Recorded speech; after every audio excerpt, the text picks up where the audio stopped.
अस्सलामुअलैकुम दोस्तों, इस वीडियो में हम आज मस्जिद अक्सा की इस्लामी तारीख पर बात करेंगे। मस्जिद अक्सा अपनी मुनफरिद और भरपूर तारीख की वजह से पूरी मुस्लिम कम्युनिटी के दिलों में एक खास मुकाम रखती है। मस्जिद अक्सा इबादतगाह के तौर पर, जो कि बहुत से अंबिया इस्लाम की ज़िंदगियों के साथ बहुत करीब से जुड़ी हुई है, मस्जिद की खसूसी हैसियत जिसमें सफ़र की सिफारिश की जाती है और जिसमें सवाब बढ़ाया जाता है, ये 1,44,000 मुरबा मीटर के हिस्से पर मुहित है और 5 लाख नमाजियों के इलाके में गुंजाइश के साथ वसी व अरीज़ जामिया मस्जिद है। मस्जिद अक्सा इस्लाम में पहला किबला था।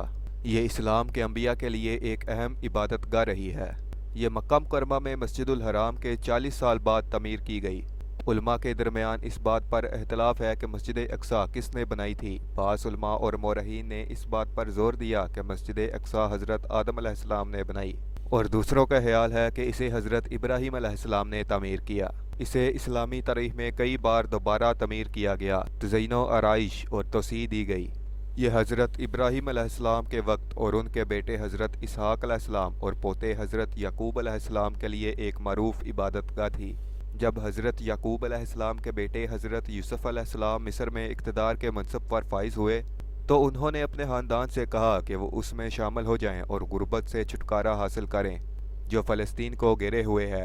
बाइबल के ज़राए का दावा है कि उसमें इनके वालिद हज़रत याकूब अलैहिस्सलाम और हज़रत यूसुफ़ अलैहिस्सलाम के बहन भाई और उनके बच्चे शामिल हैं, जिनकी तादाद 33 थी। इस मुकाम पर चूँकि हज़रत याकूब अलैहिस्सलाम की औलाद में मस्जिद अक्सा की देखभाल के लिए कोई नहीं बचा था, इस मुबारक जगह की देखभाल मुकामी आबादी के स्पुर्द कर दी गई। बनी इसराइल, जो कि बेहतर मादी ज़िंदगी के हसूल के लिए रज़ाकाराना तौर पर हिजरत करके मिस्र आए, तकरीबन 4 सदियों तक वहाँ रहे और मिस्रियों के ग़ुलाम बन गए।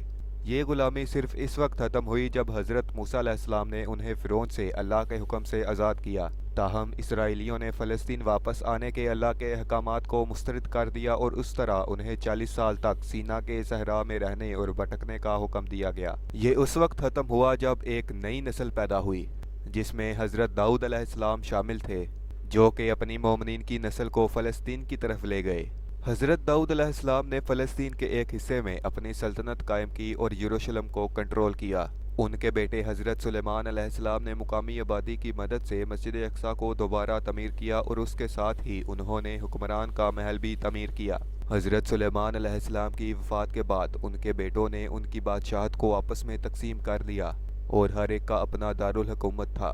ये सल्तनतें बहुत मुख्तसर अरसे के लिए मौजूद थीं। तकरीबन 200 साल इस ख़ानदान में यरूशलेम के आखिरी बादशाह को मज़ूल कर दिया गया क्योंकि उसने बाबुल के बशिंदों के खिलाफ मुज़ाहमत करने की कोशिश की, लेकिन नाकाम रहा क्योंकि बाबुल वालों ने शहर का मुहासरा कर रखा था। बाबुल के यरूशलेम पर कब्ज़ा करने के कुछ अरसे बाद मस्जिद अक्सा नाउज़ुबिल्लाह दोबारा तबाह हो गई। उसके बाद फ़ारसियों ने बाबलियों का तख्ता उलट दिया, लेकिन उस अरसे में मलकियत कई हाथों में गई और मस्जिद अक्सा तबाह, दोबारा तमीर और फिर अंदर ही अंदर तबाह हो गई। शहर में बगावत के बाद 70 ईस्वी में रोमियों की एक सदी तक, जब रूमी शहंशाह कुस्तुनतुनिया ने ईसाईयत अख्तियार की, रोमियों और उनकी सरजमीन में रहने वाले लोगों को अब मस्जिद अक्सा से कोई सरोकार नहीं था और ना ही अब उसे तुक़द्दस और इबादत की जगह समझा जाता था।